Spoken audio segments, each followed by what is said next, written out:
મારું નામ સાનિયા નિલેશ બીજલભાઈ છે. હું ધોરણ 8નો અભ્યાસ કરું છું.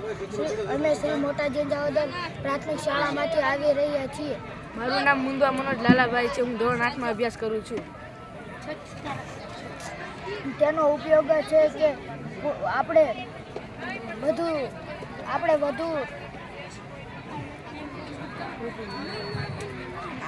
કોઈ પણ મફત અને સારી દવાઓ બનાવી શકીએ છીએ. તેના માટે આપણે કોઈ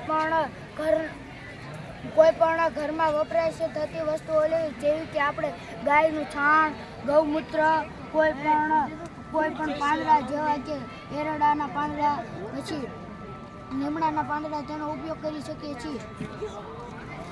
રાસાયણિક દવાનો વપરાશ કરવાને બદલે પાકને કુદરતી રીતે વિકસાવવાનો એક પ્રયત્ન છે.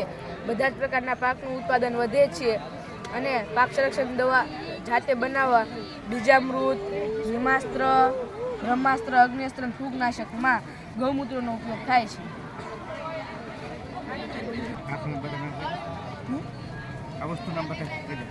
આ છે ખેતરની માટી, પછી આ છે છાણ, પછી ગૌમૂત્ર, પછી આ તમાકુ, પછી એરડાના પાન, લીમડાના પાન, કણજીના પાન, બીલીપત્રના પાન, સીતાફળીના પાન, ધતુરાના પાન, લસણ, મરચું અને છાશ.